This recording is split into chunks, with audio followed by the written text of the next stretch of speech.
Friends, thank you for being here today. What if I told you that the key to securing Canada's absolute economic sovereignty for the next century is currently sitting frozen, ignored, and undeveloped right in our own backyard?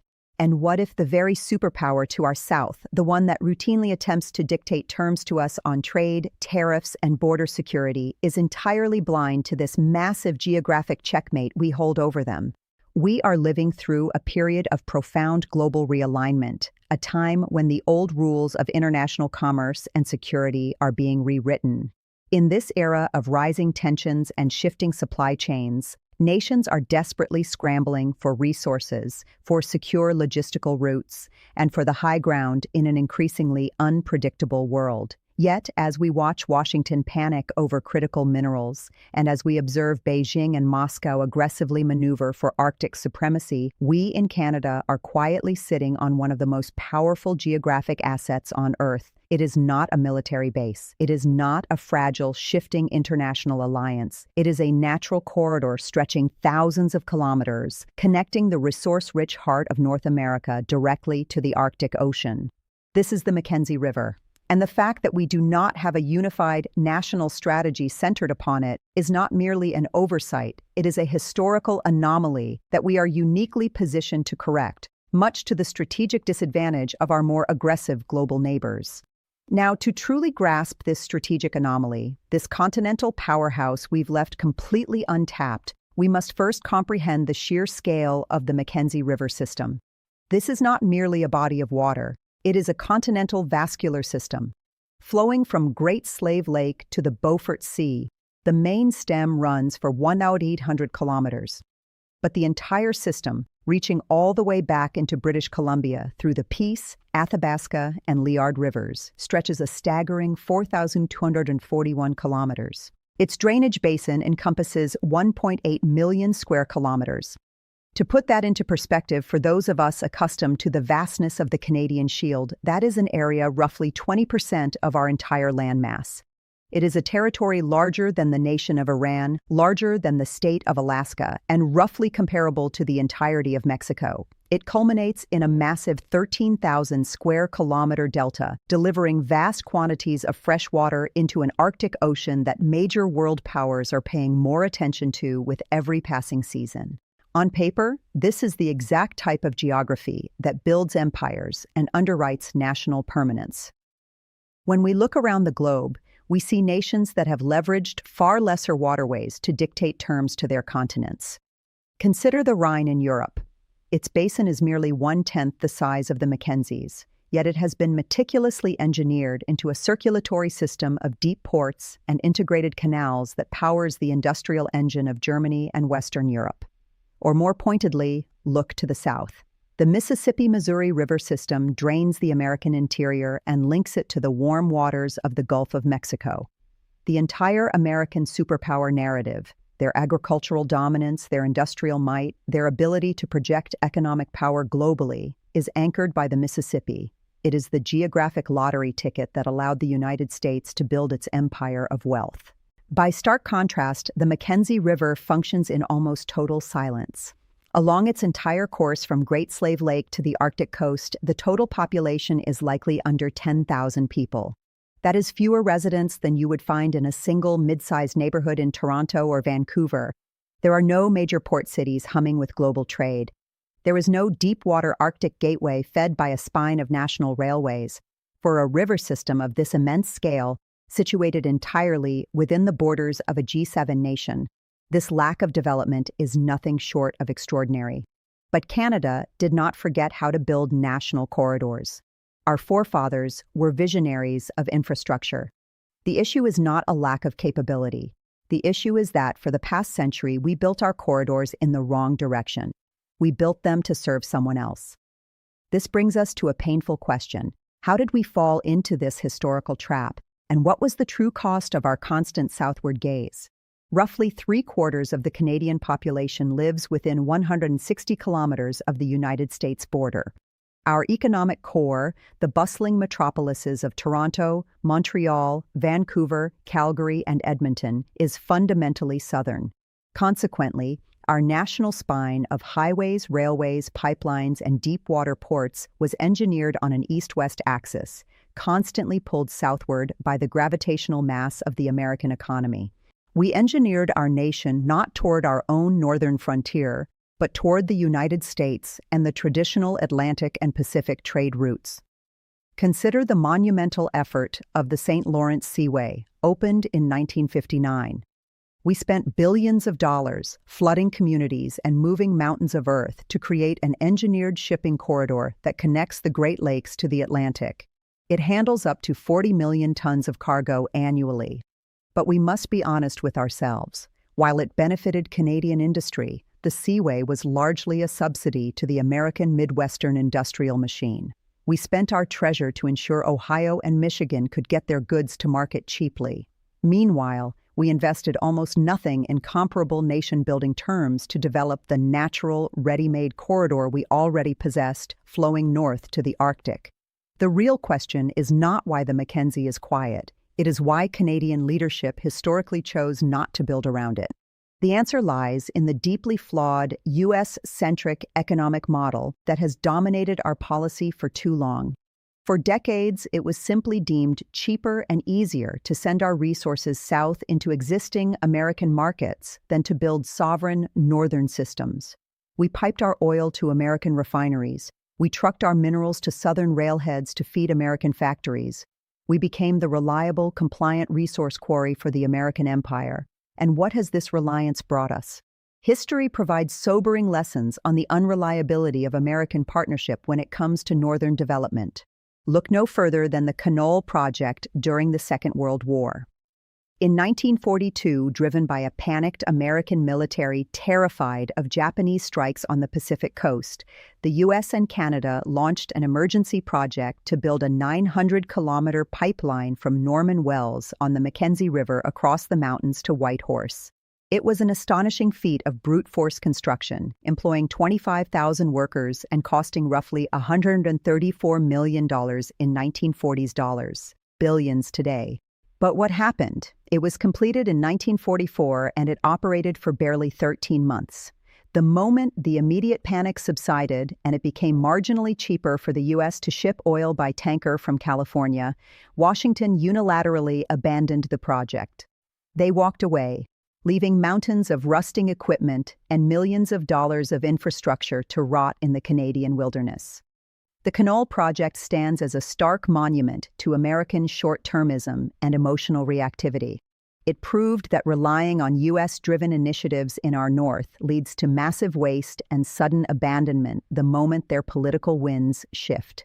Decades later, we watched a similar dynamic play out with the Mackenzie gas project. This ambitious $16.2 billion proposal, designed to move massive Arctic gas reserves south along the river valley, went through exhaustive Canadian regulatory reviews, finally receiving approval in 2011, but it was entirely dependent on selling into the American market. When the U.S. experienced its domestic shale gas boom, natural gas prices plummeted, and the Mackenzie project was unceremoniously shelved. The lesson is undeniable.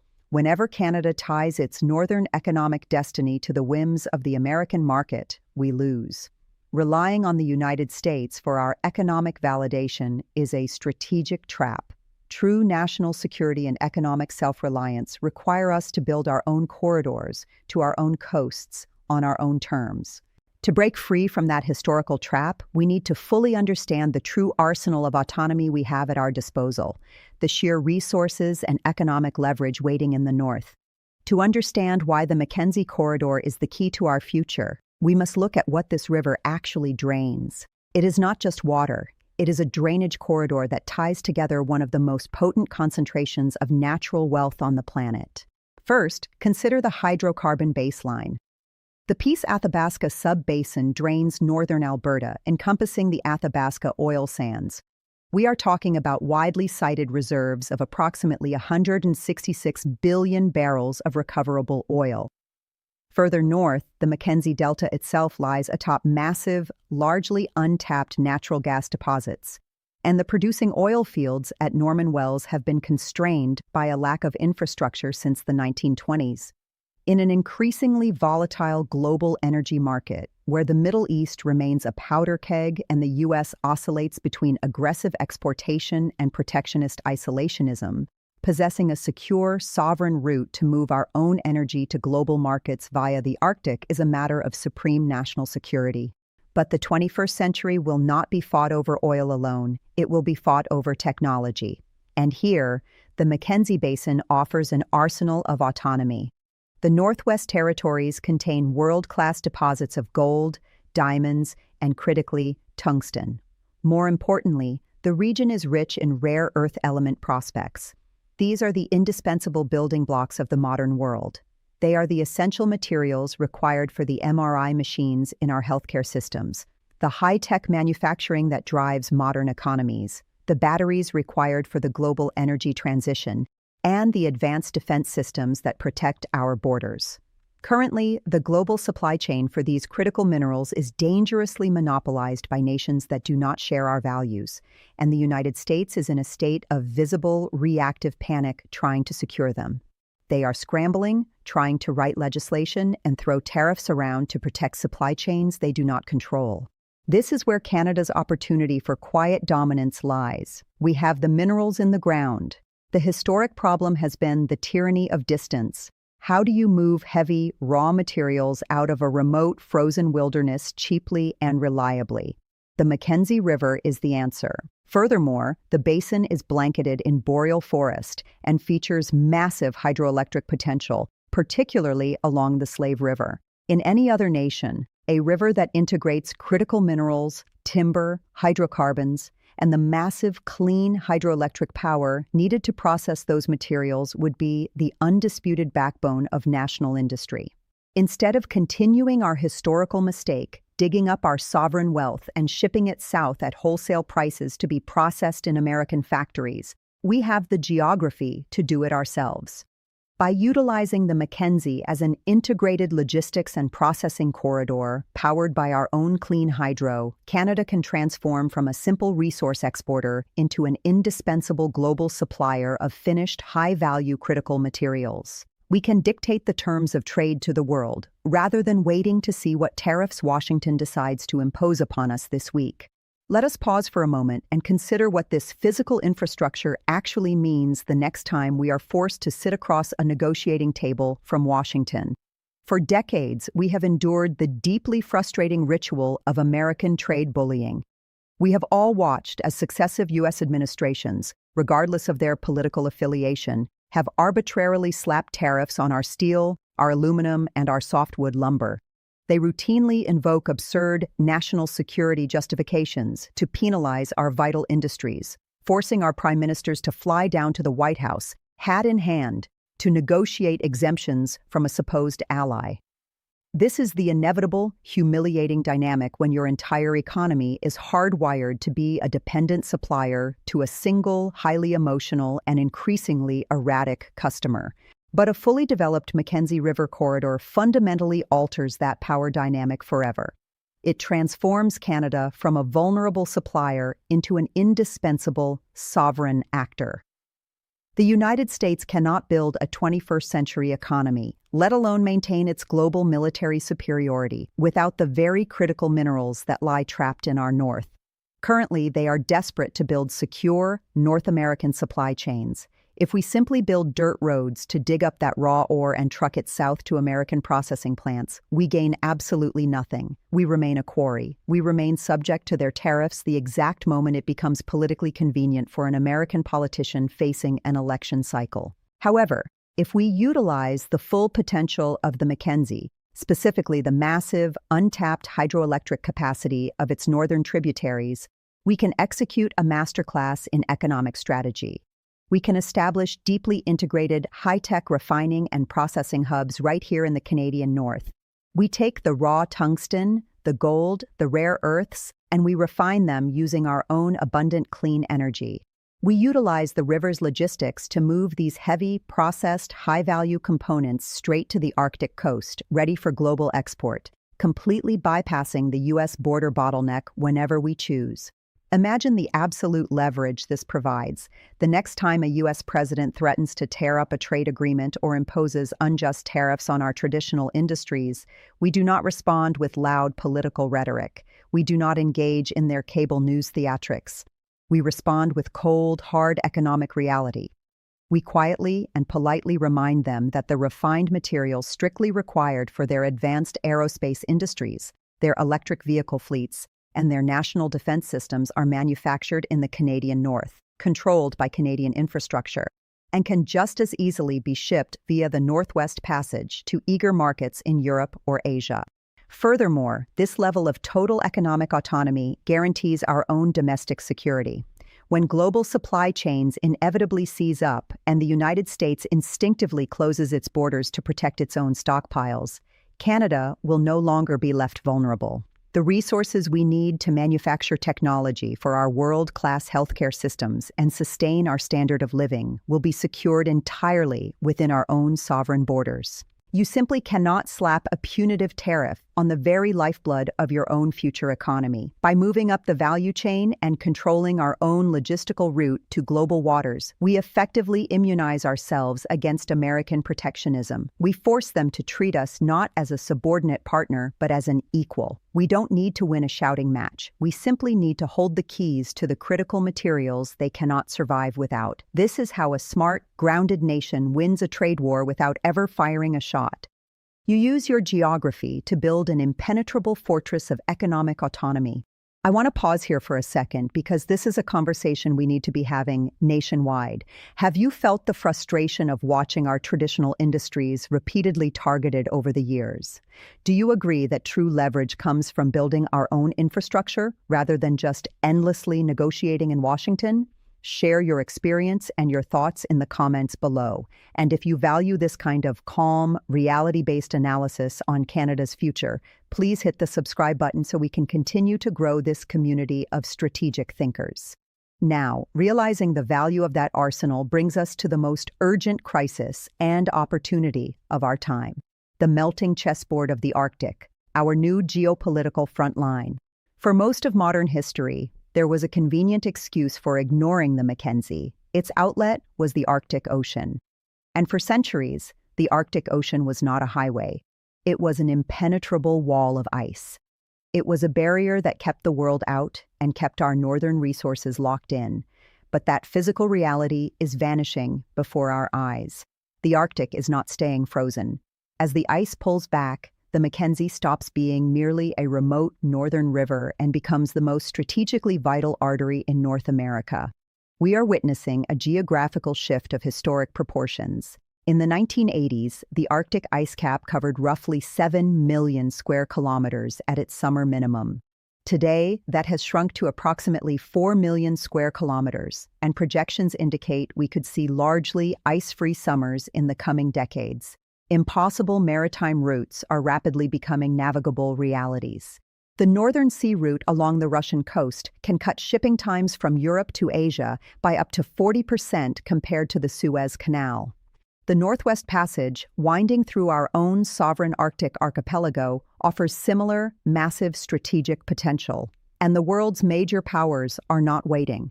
They are aggressively moving their pieces onto this melting chessboard. Look at Russia. They are treating the Arctic not as a wasteland, but as a national imperative. They are investing heavily in deep-water ports, military bases, and a massive fleet of nuclear-powered icebreakers. They have multiple cities above the Arctic Circle with populations exceeding 100,000, like Murmansk and Norilsk. They are applying brute force to dominate the Northern Sea route. Look at China. A nation with absolutely no Arctic coastline has the audacity to declare itself a near-Arctic state. They are quietly and methodically spending billions, building their own icebreakers, funding polar research, and attempting to buy up northern resource projects and infrastructure in a blatant bid to establish a polar Silk Road. And then look at the United States. Washington is finally waking up to the reality of the Arctic, but their approach is characteristically loud, reactive, and ultimately superficial. After decades of underinvestment, they are expanding their military footprint in Alaska, deploying fighter jets and early warning radars. They view the Arctic entirely through the lens of a potential military theater. They are bringing guns to a logistics fight. Russia is militarizing, China is buying, America is posturing. But Canada has something none of these superpowers can replicate, buy, or build. A massive, natural, continental corridor running straight from the secure, resource-rich interior of North America directly into the Western Arctic. The Mackenzie River offers the exact type of secure logistical access that Beijing is spending billions trying to manufacture, and that Washington fundamentally lacks. This rapidly shifting reality forces us to confront the ultimate test of our quiet sovereignty, particularly when it comes to winning the Northwest Passage not through arguments, but through undeniable capability. This brings us to the crux of how we manage our relationship with the United States in the North. Canada rightly claims the waters of the Northwest Passage as our sovereign internal waters.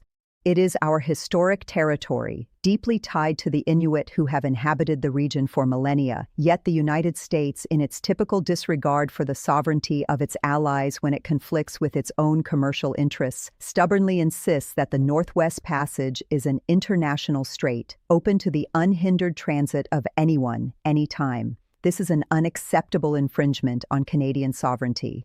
However, we do not resolve this dispute by engaging in shouting matches with the State Department, nor do we resolve it by trying to match the U.S. Navy ship for ship. That is not the Canadian way.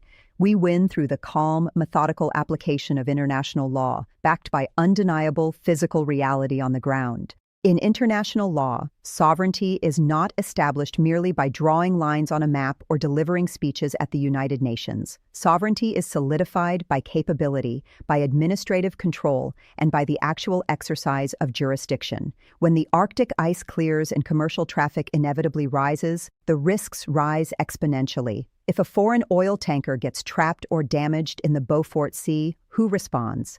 If an environmental disaster occurs in the fragile Arctic ecosystem, who has the equipment to contain it? If uninvited foreign vessels attempt to transit our internal waters, who has the eyes on the water and the assets to intercept them? If Canada cannot perform these basic functions of statehood, our legal claims are just ink on paper. But if Canada is the only nation with the infrastructure to guarantee safety, environmental protection, and maritime logistics in the region, our sovereignty becomes an indisputable, functional fact.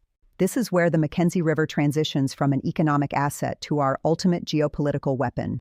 The communities along the Mackenzie, Inuvik, Tuktoyaktuk, Norman Wells, Fort Simpson, these are not just remote outposts. They are the vanguard of Canadian sovereignty on our northern flank. By developing the Mackenzie into a fully functioning, high-volume logistical corridor, we establish the very capability that international law demands. Imagine a Mackenzie corridor with modern, reinforced river ports.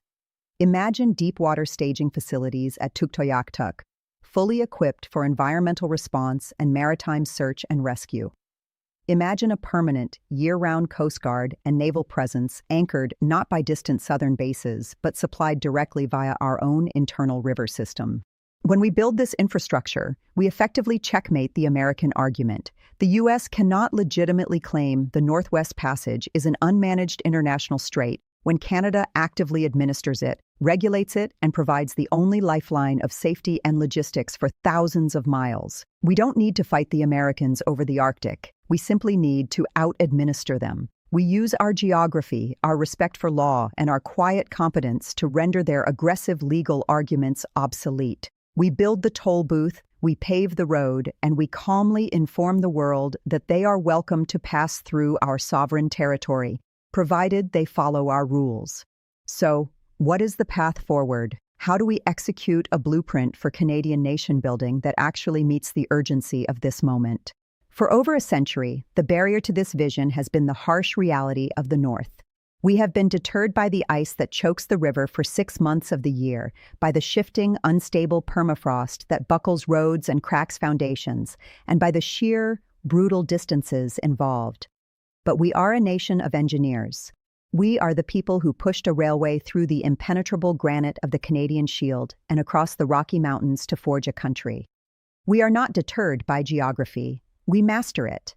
The completion of the Inuvik-Tuktoyaktuk Highway in 2017, an all-weather road built over permafrost to the Arctic coast, proved that Canadian engineering can overcome these northern challenges. Yes, it is expensive. Yes, construction seasons are short. But the cost of inaction is now far higher than the cost of concrete and steel. Developing the Mackenzie River is no longer an optional regional project. It is the most critical nation-building imperative of the 21st century for Canada. It is the definitive move required to break free from our historical, subservient economic reliance on the United States. We must stop treating the Mackenzie like a river that is too far away to matter and start treating it like the continental artery it was destined to be. By investing in resilient infrastructure, specialized ice-breaking river transport, and northern deep-water ports, we can unlock our sovereign wealth, secure our supply chains against global turbulence, and firmly establish Canada as the undisputed, capable guardian of the North American Arctic. The world is changing rapidly. The ice is receding. The superpowers are scrambling, relying on blunt force and checkbooks. Let them. Canada holds the geographic high ground. We hold the natural corridor. It is time for us to stop looking south for validation, to turn our eyes north, and to quietly, methodically build the infrastructure that will secure our sovereignty and our prosperity for generations to come. Thank you for your time today. If this analysis changed how you view our geography and our geopolitical future, please subscribe to the channel. We need more Canadians engaging in this level of strategic thinking. Drop into the comments and let me know. Is it time we finally wake the sleeping giant and build the Mackenzie Corridor? I look forward to reading your insights. Stay engaged, stay proud, and I'll see you in the next video.